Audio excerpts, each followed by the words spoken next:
बिस्मिल्लाहिर्रहमानिर्रहीम जी। अस्सलाम वालेकुम। सब लोग कैसे जनाब? अल्हम्दुलिल्लाह जी, मैं भी ठीक ठाक फर्स्ट क्लास। अच्छा जी, आज थोड़ी सी लोकेशन मेरी चेंज है और जो मेरे चैनल पे रेगुलर आते हैं उन्हें पता है कि बैक साइड पे जो आपको घर नज़र आ रहा है अलहरम गार्डन में, ये मैं तैयार करवा रहा हूँ। अच्छा, एक तो ऐसा है कि चंद एक बातें जो हैं वो मैं यहाँ पे क्लियर करना चाह रहा हूँ आप लोगों के साथ। जैसा आप जानते हैं कि जी, आप जो वीडियो देख रहे हैं बहुत सारे लोग उनमें से मुझे कॉल्स भी करते हैं, मालूमात भी लेते हैं, ख़ास तौर पे सेंटर पार्क के मतलब जो उनकी इंक्वायरीज़ होती हैं ज़्यादातर या प्लॉट की होती हैं या घरों की होती हैं। अच्छा, इसमें कुछ चीज़ें ऐसी हुई हैं कि जिसकी वजह से मैंने सोचा कि क्यों ना मैं कुछ चीज़ें आपके सामने क्लियर करूं, ताकि आपको कम से कम आइडिया हो कि कौन सी ऐसी चीज़ें हैं जो अक्सर हम में या आप में गलतफ़हमियां डालती हैं। एक तो आपने ये याद रखना है कि जी ज़मीन.com जो है जी, माशाल्लाह बड़ा ज़बरदस्त किस्म का प्लेटफॉर्म है। पाकिस्तान का सबसे बड़ा, आपको पता ही है, जिसमें आपको प्लॉट्स, घर और इस तरह की आपको डिफरेंट जो प्रॉपर्टीज़ हैं कमर्शियल वगैरह वो वहाँ पे मिल जाती हैं। अच्छा, उसमें एक तो ये कि बहुत सारे लोग जब ज़मीन.com की तरफ जाते हैं तो वो कुछ चीज़ों को देख के कंफ्यूज हो जाते हैं। उसका क्या मामला है, कैसे है, आपने तसल्ली से मेरी बात को अंडरस्टैंड करना है और इस चीज़ को अगर आप समझेंगे तो आपके लिए आगे टाइम पे जो है ना वो आसानी होगी। होता ये है कि जी सोसाइटी, ख़ास तौर पे मैं सेंटर पार्क में बात करता हूँ। सेंटर पार्क में जब कोई नया ब्लॉक बनता है या कुछ ऐसे पुराने ब्लॉक्स हैं जिनमें प्लॉट जो हैं वो अवेलेबल हैं बट वो ऑन ग्राउंड नहीं है। ऑन ग्राउंड का मतलब ये कि वो ऐसे प्लॉट जो अभी फ़िलहाल नक्शे के ऊपर मौजूद हैं बट उनका पोजेसन या उनका कब्ज़ा वो हो सकता है कि आपको साल बाद मिले, 6 महीने के बाद मिले। तो उसको भी ज़मीन.com के ऊपर जो है हमारे डीलर भाई वो लगा देते हैं। देखें, वो अपनी जगह बिल्कुल ठीक कर रहे हैं और बिल्कुल सही वर्किंग उनकी है। उसमें ऐसा नहीं है कि वो कोई गलत बयानी कर रहे हों, लेकिन फ़र्क आपने अंडरस्टैंड करना है कि ऑन ग्राउंड प्लॉट और ऑफ ग्राउंड प्लॉट, इन दोनों में क्या फ़र्क है। ऑफ ग्राउंड जैसे मैंने आपको बताया कि सोसाइटी के मैप के ऊपर मौजूद है और उसकी फ़ाइल अवेलेबल है।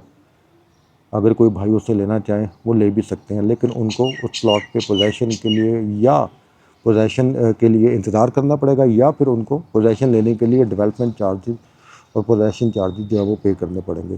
तो वो एक तरह से एक्स्ट्रा पड़ते हैं, ये आपने ध्यान में रखना। दूसरा ये कि जो प्लॉट ऑन ग्राउंड है जिनके डेवलपमेंट चार्जेस और पोजेसन और बकाया जो भी चार्जेस अगर वो पे किए जा चुके हैं उनका रेट थोड़ा सा डिफरेंट होगा। हुआ ये कि पिछले दिनों कुछ लोग मुझसे प्लॉट लेना चाह रहे थे 5 मरले का A1 ब्लॉक में, और कुछ प्लॉट्स डिफरेंट ब्लॉक में भी मौजूद रहते हैं जो अभी जिनके डेवलपमेंट चार्जेस नहीं पे किए गए। वो ज़मीन.com के ऊपर आपको तकरीबन 44, 5 मरले की बात कर रहा हूँ, 44 45 का मिलता है, लेकिन जब आप उसके डेवलपमेंट चार्जेस या बाकी चीज़ें पे कर दें तो वो तकरीबन 60 प्लस बन जाता है। अच्छा, इसमें होता क्या कि जब मुझे कॉल्स आती हैं वो मुझे कहते हैं कि जी भाई हमें फ़लाने ब्लॉक में एक प्लॉट चाहिए। सबसे पहले तो हमने ये वेरिफिकेशन करनी होती है कि आया ये प्लॉट क्लियर है कि नहीं क्लियर, क्या ये पोजेसन के लिए रेडी है, क्या इसके डेवलपमेंट चार्जेस पे कर दिए गए हैं, क्या इसके मंथली चार्जेस सारे जो हैं वो क्लियर हो चुके हैं, जिसको हम बोलते हैं NDC। NDC का मतलब नो डिमांड सर्टिफिकेट, ये आपने ध्यान में रखना है। ये जब आपको मिलता है इसका मतलब ये है कि आपका प्लॉट कंप्लीट क्लियर है। अच्छा, वो आपको मिलेगा 60 के राउंड में, लेकिन फिर वो लोग मुझे कहते हैं कि भाई हमने तो देखा है कि जी वो ज़मीन.com में या फ़लाने डीलर ने हमें तो इतना बताया 44 का 45 का, तो आप हमें 60 का बता रहे हैं, ये क्या बात हुई, आप तो हमें लूट रहे हैं, या मतलब इस तरह के कमेंट मुझे मिले हैं, मुझे कॉल पे सुनने में मिली हैं बातें। तो तभी मैंने सोचा कि मैं क्यों ना इस तरह की एक वीडियो बना के आपको बता दूँ। भाई ऐसा होता है कि वो प्लॉट आपको 44 का मिलेगा, 100% मिलेगा, लेकिन जब आपने उस पर घर बनाना है या अपना कब्ज़ा लेना है या आपने जब उसको प्रॉपरली उसमें कंस्ट्रक्शन स्टार्ट करनी है तो आपको डेवलपमेंट चार्जेस भी पे करने पड़ेंगे, आपको पोजेसन भी पे करना पड़ेगा और फर्दर जो भी अलग चार्जेस होते हैं वो भी पे करने पड़ेंगे। अल्टीमेटली वो आपको 60 के राउंड में ही पड़ जाएगा। तो ये चीज़ आप माइंड में रखें कि सोसाइटी कोई ऐसी नहीं है कि जो मार्केट रेट से नीचे आपको 15 लाख या 10 लाख नीचे चीज़ दे। महंगी हो सकती है, मार्केट का रेट अगर 50 लाख है तो आपको 55-60 का मिलेगा, लेकिन अगर मार्केट का रेट 50 लाख का तो वो आपको 40 या 42 का नहीं मिलेगा कभी भी। कोई भी यहाँ पे रियल एस्टेट के बिज़नेस में, क्या पूरी दुनिया में जो बिज़नेस लोग करते हैं किसी भी फील्ड में हो, कोई भी बंदा कोई भी चीज़ नुकसान पे नहीं बेचता। तो आपने ये चीज़ अपने माइंड में रखनी है कि भाई जब आपको एक ज़मीन.com के ऊपर एक चीज़ नज़र आती है वो 100% ऑथेंटिक है। ये नहीं है कि उसमें कुछ झूठ लिखा हुआ या गलत लिखा हुआ, होती है बिल्कुल एक्यूरेट है। लेकिन जब आप परचेज़ करने के बाद उस पर कंस्ट्रक्शन की साइड पे आते हैं तो आपके खर्चे पड़ते हैं, डेवलपमेंट चार्जेस के और पोजेसन के, ये चीज़ें सारी मिला के होगी। सादा प्लॉट जिसको हम कहते हैं, जिसके सारी चीज़ें क्लियर होती हैं, वो जस्ट आपने लेना है, लेके उसको अपने नाम ट्रांसफ़र करवाना है, ट्रांसफ़र फीस वगैरह पे करनी है, तो उसका वही खर्चा है। तो ये चीज़ आप माइंड में रखें कि भाई हमारी तरफ से कोई गलती नहीं होती या हम कोई गलत बयानी नहीं करते। जो मार्केट की चीज़ है हमने उसके हिसाब से चलना है। एक तो ये चीज़ हो गई। दूसरी चीज़ ये कि हमारे कुछ भाई ऐसे हैं जो मैं किसी को बुरा नहीं कहूँगा, ना ही मेरा कोई हक बनता है कि मैं किसी बंदे को गलत कहूँ। हर बंदे की एक अपनी प्रॉब्लम्स होती हैं, हर बंदे की एक अपनी पर्सनल लाइफ में इशू चल रहे होते हैं। तो हमारे कुछ भाई ऐसे हैं जो एक चीज़ को पूछना शुरू करते हैं और पूछते पूछते 3 महीने लगा देते हैं। अब 3 महीने पहले का जो रेट है ना, वो आपको 3 महीने के बाद नहीं मिलेगा। ख़ास तौर पे उस जगह पे जहाँ पे ऑलरेडी लोग अपना अच्छा बिज़नेस कर रहे हैं, लोग अच्छा पैसा कमा रहे हैं, जहाँ पे इन्वेस्टर आ रहे हैं, जहाँ पे बिल्डर आ रहे हैं, वहाँ पे वो चीज़ आप भूल जाएँ कि आपको 3 महीने पहले का जो रेट होगा वो 3 महीने बाद भी मिलेगा। तो उसमें होता है क्या कि आपसे एक बंदे ने कॉल पे बात की, उसने कहा कि जी पॉइंट में प्लॉट लेना है। आपने उसको एक कोटेशन दी 50 लाख की 5 मरले की 3 महीने पहले। उसने जनाब इधर उधर भाग दौड़ की, पता पुता करवाया, करते करते फैमिली में डिस्कस करते, सोचते, फैसला लेते, करते करते 3 महीने गुजार दिया। 3 महीने के बाद क्या ठीक है भाईजान, हमें जो है वो प्लॉट हमने फाइनल करना, अब आप हमें बताएं। तो भाई अगर वो 3 महीने 50 लाख का था तो इस टाइम वो तकरीबन 55-60 के करीब पहुंच गया होगा। सोसाइटी जो कामयाब चल रही है, आप अपने माइंड में रखें, सोसाइटी कामयाब किसको कहते हैं? उसको कहते हैं जहाँ पे घर बन रहे हो, जहाँ पे सेल परचेज अच्छी हो रही हो, जहाँ पे आपको तमाम सहूलियात मिल रहे हो, जिसके बारे में ये तासुर हो कि यहाँ पे फ्रॉड नहीं होता। वो सोसाइटीज़ कामयाब जो जा रही होती है ना, वहाँ पे रेट ऐसे ही अप होते हैं। तो उसमें फिर डीलर हमें कहते हैं कि पॉइंट उसी खानों 3 महीने पहले याद अच्छी थी, मतलब वो ये नहीं कहेंगे कि 3 महीने पहले बताया, तो वो ये कहेंगे कि भाईजान लास्ट टाइम आपने ये रेट बताया था, तो हमने तो फिर इसके हिसाब से प्लान किया, तो अब आप हमें ये बता रहे हैं। तो उनके माइंड में ये आता कि शायद हम कोई ठगी लगाने के चक्करों में बैठे हुए हैं या पता नहीं कोई ड्रामा कर रहे हैं। तो भाई इसमें हमारा कसूर कोई नहीं होता। उसमें प्रॉपर्टी में ऐसे ऐसे मामलात हैं कि बाद औक़ात अगर आपकी एक चीज़ सेल होने को आई है वो दिनों में सेल हो जाएगी, और एक चीज़ सेल होने को आई है हो सकता है वो साल भी सेल ना हो। ये भी लक के ऊपर डिपेंड करता है, बट उससे ज़्यादा डिपेंड करता है आपकी सोसाइटी कि उसकी रेप्यूट क्या है, उसकी सेल परचेज़ क्या है। तो सेंटर पार्क के अंदर ऑलरेडी माशाल्लाह से सेंट्रल पार्क, जो आपने housing scheme main Ferozepur road जिसका नाम सुना होगा, जहाँ पे मैं काम करता हूँ, यहाँ की रेप्यूट अच्छी है, यहाँ की सेल परचेज अच्छी है और दिनों में चीज़ें निकलती हैं। एक तो ये चीज़ हो गई। अच्छा, इसके अलावा एक और मामला मेरे साथ हुआ। उसमें हुआ ये कि देखें, मैं एक नॉर्मल सा बंदा हूँ, मेरे पास एक टूटी बजी थी मोटरसाइकिल है, सीधी सी बात है, मेरा एक लिमिटेड सा बजट है। अब मैं इतना कोई मतलब शाह खर्च तो हो नहीं, या मैं कह लूँ कोई इतना बड़ा इन्वेस्टर तो हूँ नहीं कि मैं 10-12 प्लॉट अपने नाम ले के रख के मैं खुद उसको सेल कर रहा हूँ। मेरे पास वो प्लॉट आते हैं जो अगले बंदे के होते हैं। अगले बंदे जो जिन्होंने सेल करना, उन्होंने मुझसे रब्ता करना, उन्होंने मुझे कहना है कि भाईजान आप हमारा प्लॉट सेल करें। जिनके सेल होने वाले प्लॉट होते हैं उनसे मैं पूछता हूँ कि भाई आपकी क्या डिमांड है? वो कहते हैं जी 50 लाख फॉर एग्जांपल। बल्कि एक मेरे दुबई में भाई हैं, मे भी वो पता नहीं वीडियो देखते हों या नहीं देखते हों, वो मेरे ख्याल से नाराज़ हो गए हैं, वो शायद वो उनको मेरी वीडियो देख के मेरी वो असल चीज़ समझ आ जाए। अच्छा, उसमें होता ही है कि लेट्स सपोज के जी हम 3.5 मरले वाली साइड पे आते हैं। 3.5 मरले का एक प्लॉट किसी ने मुझे दिया जी 40 लाख का। उसने कहा कि जी भाई आपने ये सेल करना है। अब वो मलकियत किसी की है, सेल करने वाला मैं हूँ, एज ए ब्रोकर मैं काम कर रहा हूँ, और आगे जो है वो मैंने किसी को सेल करना है। अब वो उसकी वो वर्किंग चल रही होती है। वर्किंग चलने के बाद आप एक बंदे से बात कर लेते हैं, वो बंदा कहता है जी 40 में फ़ाइनल करना ठीक है जी। वो बंदा जब 40 का आपको कहता है ओके, जो ख़रीदने वाला जब आपको ओके कहता है, जब आप वही मैसेज आगे पहुंचाते हैं कि ठीक है भाईजान अब 40 वाला मेरे पास क्लाइंट आ गया, अब बताएं, आप मुझे वो फ़ाइल दें और टोकन बयाना लें, आप उनके जो है ना वो मामला आगे लेके चलें। वो बंदा कह दे कि नहीं पॉइंट में 40 का नहीं करना, मैं 42 का करना है, मैं 43 का करना है, वहाँ पे आप क्या कर लेंगे? बेचने वाले को तो आप ज़बरदस्ती पकड़ नहीं सकते, बेचने वाले को आप जो है वो ज़बरदस्ती कर नहीं सकते कि नहीं भाई आपने तो 40 का कहा था, अब मैं क्लाइंट ले आया हूँ तो अब आप 42 कह रहे हैं, 43 कह रहे हैं। तो इसके अंदर भी भाई गंदे हम लोग ही होते हैं। वो बात वही आई ना कि जो बंदा फ्रंट ले रहा होता ना तो वो देखने वाला समझता है कि शायद यही गंदा बंदा है, बाकी सारे अच्छे हैं। भाई हम लोग भी जो है वो यहाँ पे कमाने बैठे हुए हैं, इसमें अच्छी मक्खियाँ बढ़िया नहीं पाएँ। इसमें भाईजान हमारा कसूर क्या होता है? हमने तो कमीशन लेनी है, हमें तो बल्कि खुशी होती है कि अगर हमारे हाथ से कोई एक अच्छी चीज़ सेल हो जाए, अच्छे रेट में सेल हो जाए, लेने वाला और बेचने वाला दोनों हमसे खुश हों, ताकि इन द फ्यूचर भी वो हमारे साथ काम करें। तो वो इस तरह के मामलात होते हैं। तो इसमें हमारा कसूर कोई नहीं होता भाई। बेचने वाले की अपनी मर्ज़ी होती है, बेचने वाला चाहे 10 की चीज़ बेचे, बेचने वाला चाहे 50 की चीज़ बेचे, आप उसके साथ ज़बरदस्ती नहीं कर सकते। तो इस तरह के मामला बहुत दफ़ा ऐसे हुआ है कि आपको जब एक पार्टी एक अमाउंट बता रही है, उस अमाउंट के आपने अगले बंदे को जो ख़रीदने वाला उसको तैयार कर लिया, जब वो आपके पास बिल्कुल रेडी हो के आपको टोकन बयाना करने के टाइम पे आ जाता है, तो जो बेचने वाली पार्टी है वो 10 की बजाय 15 की चीज़ आगे ले देती है, रेट अपना आगे बढ़ा देती है। तो इसकी वजह से हम लोग गंदे होते हैं। एक तो ये रीज़न होगी। दूसरी वजह ऐसा होता है कि मार्केट में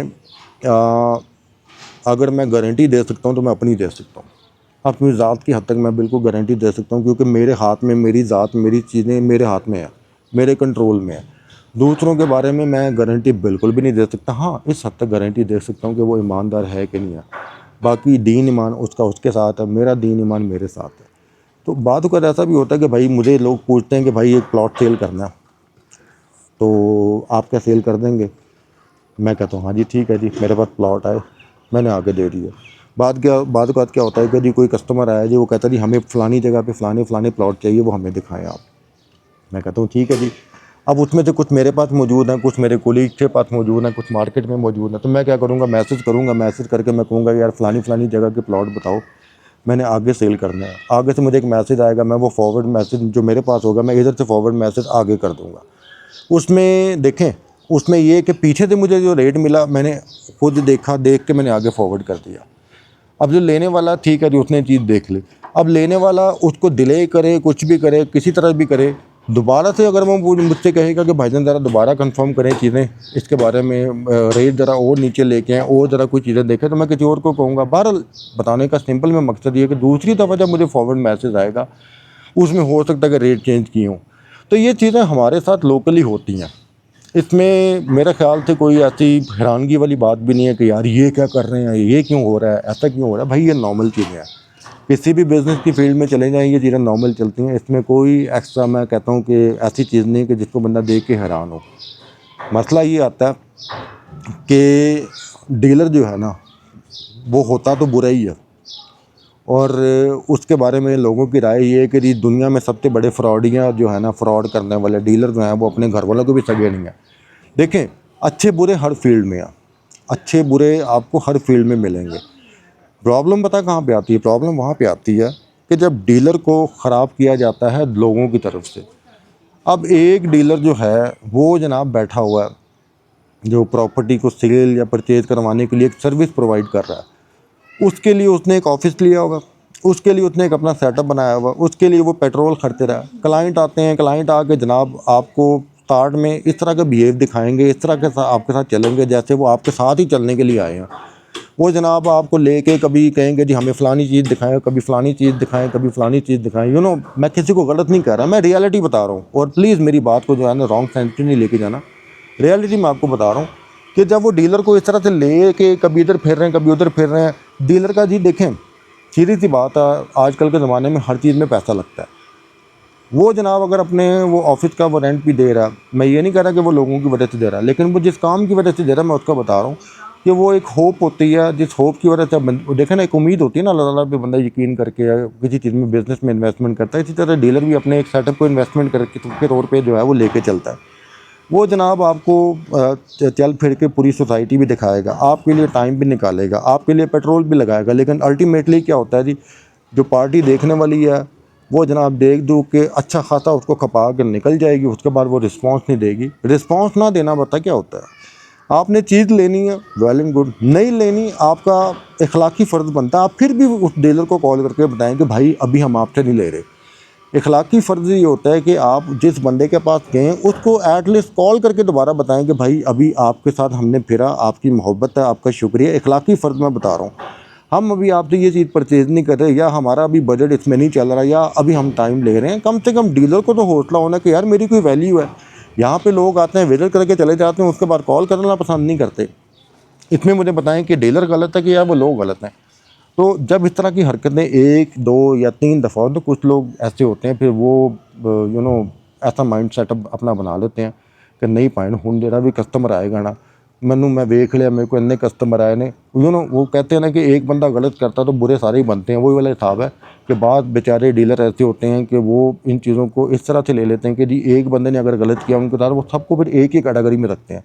वो फिर सबके साथ जो है ना वो गलत तरीके से चलने की कोशिश करते हैं, जिसको हम ठगियाँ कहते हैं, या जिसमें मार्जिन हो गया, या अपना वो दिहाड़ी लगाने वाला सिस्टम वो चला लेते हैं। तो देखें, ताली हमेशा दोनों हाथों से बजती है। और अगर आप एक बंदे को गलत कह रहे हैं, मैंने बहुत दफ़ा मेरे कमेंट आते हैं जी मेरी वीडियो पे जी, मैंने मतलब इसी जगह पे अलहरम गार्डन के अंदर ही मैंने किसी की इन्वेस्टमेंट करवाई थी, उस पर कमेंट आया था कि जी ये फ्रॉड है जी, पैसा डूब गया जी, इसका फलाना हो गया फलाना हो गया। यार हम कौन होते हैं किसी को गलत कहने वाले? हमारा क्या हक बनता है किसी को गलत कहने का? पहले तो हम अपनी ज़ात को ठीक करें ना, फिर दूसरों को गलत कहें। दूसरा ये कि अगर आपने किसी को गलत कहना ही है, तो जब तक आपके पास 100% सबूत ना हो, आप किस तरह किसी को गलत कह सकते हैं?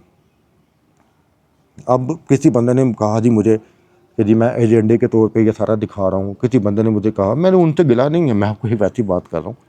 किसी भाई ने मुझे कहा जी कि आप एजेंडे के तौर पे सेंटर पार्क दिखा रहे हैं, किसी भाई ने कहा जी कि आपने डीलर और जो है ना वो इन्वेस्टर को बेवकूफ़ बना लिया। भाई अगर आपके पास 100% सबूत है ना, तो फिर आप दिखाएं, फिर मैं गलत बनता हूँ। जब आपको मेरे बारे में पता ही कोई नहीं है, आपको मेरी नीयत के बारे में नहीं पता, आपको मेरे काम के बारे में नहीं पता, आपको मेरी सिचुएशन के बारे में नहीं पता, तो आप मुझ पर इस तरह से बात करेंगे, मेरा तो कुछ नहीं जाएगा, गुनाह उल्टा आपका होगा। तो बजाय इसके कि आप दूसरों को गलत कहें, मेरे ख्याल से ज़रूरी ये है कि सबसे पहले जब तक आपके पास कोई 100% कोई चीज़ नहीं आ रही थी, तब तक आप किसी को गलत ना कहें। मैं कभी भी किसी को गलत नहीं कहता। इवन जो मुझे जो गुस्से वाले या नेगेटिव कमेंट्स करते हैं, मैं उनको भी बड़े प्यार से रिप्लाई करता हूँ, क्योंकि मुझे पता है कि यार उनमें उनका कसूर कोई नहीं है। सोसाइटी ऐसी बन चुकी हुई है कि एक बंदा गलत निकला है, 2 निकला है, तो फिर बाकी भी गलत ही सबको लगते हैं। तो भाई ये मामला हैं। आप लोग नेक्स्ट टाइम मेरे पास हैं, नेक्स्ट टाइम किसी भी डीलर के पास जाएँ, किसी के पास भी जाएँ, आपने जगह लेनी है नहीं लेनी कोई मसला नहीं है। अगर उसके नसीब में आपके थ्रू पैसा होगा तो वो अल्लाह ताला के हुक्म से कमा लेगा। अगर नसीब में नहीं है तो वो चाहे जो मर्ज़ी कर लें, आप जो मर्ज़ी कर लें, उसके साथ आपकी डील नहीं बनेगी। बट आप लोग एटलीस्ट एक दफ़ा किसी को मिलने के बाद, किसी के साथ मुलाकात करने के बाद, आप उसको कॉल बैक करके अपनी जो भी आपके माइंड में बात चल रही है उसके साथ शेयर करें। उसको बताएं कि भाई हमारे माइंड में ये, हमने इस तरह से चलना है। उससे होता ये है कि उससे आपकी वैल्यू भी बढ़ती है और वो डीलर को भी अच्छा लगता है कि यार मैं भी कोई इंसान हूँ। यहाँ पे डीलरों को लोग यकीन माने कि मैं कहना नहीं चाहिए, बात यह है कि लोग बड़े गलत तरीके से सोचते हैं। अच्छे भी ये लोग, मेरे से हज़ार गुना अच्छे लोग यहाँ पे मौजूद हैं, ईमानदारी से काम कर रहे हैं, बुरे लोग भी मौजूद हैं। लेकिन मैं फिर वही कहता हूँ कि हमारा राइट नहीं बनता कि हम लोग कभी भी किसी का जो है वो इस तरह से क्रिटिसाइज़ करें जब तक हमारे पास पक्के पक्के सबूत ना हो। दूसरा, हमारा अखलाकी फ़र्ज़ ये बनता है कि अगर हम किसी बंदे के पास जा रहे हैं तो एटलीस्ट हम लोग उस बंदे को कॉल बैक करके बता दें। क्योंकि मैं, सीधी सी बात है, मैं दूसरों को साइड पे करता हूँ, इधर कर दिया, मैं अपनी बात करता हूँ। मेरे पास बहुत सारे क्लाइंट ऐसे आते हैं जो विज़िट करने के बाद, अच्छा खासा टाइम लेने के बाद, इतना तक पसंद नहीं करते कि वो फ़ोन में एक दफ़ा फ़ोन करके शुक्रिया अदा कर दें, या फ़ोन करके ये कह दें कि भाईजान हमें अच्छा लगा, हम आपके साथ अभी चलना चाह रहे थे, लेकिन हमारी ये प्रॉब्लम है, इसलिए हम आपसे राब्ता नहीं जो है ना थोड़ी आगे नहीं चल सकते, हमें थोड़ा टाइम दें। क्या कर लूँगा मैं क्या उनको ज़बरदस्ती पकड़ लूँगा? लेकिन उनकी इस बात से मेरा खून डबल होगा, मुझे अच्छा लगेगा, मेरा हौसला बढ़ेगा कि नहीं यार, अगर मेरे से एक बंदा चीज़ नहीं ले रहा तो एटलीस्ट वो मुझे इंसान समझ के कम से कम मुझे कुछ तो वैल्यू दे रहा ना। तो ये चीज़ थी जो आपको मैंने बतानी थी। अल्लाह ताला आप सबको खुश रखे और अल्लाह ताला सबके लिए आसानियाँ करे, सबके काम में बरकत डाले। मैं तो ये दुआ करता हूँ कि जी हमारे दिलों में जो नफ़रतें हैं, हमारे दिलों में जो इस तरह के गलत ख़यालात आते हैं, अल्लाह ताला उन सब से हमको बचा के रखे, सबके लिए आसानियाँ करे। मेरे लिए दुआ कीजिएगा, अपनी दुआ में याद रखिएगा जी। अल्लाह हाफ़िज़।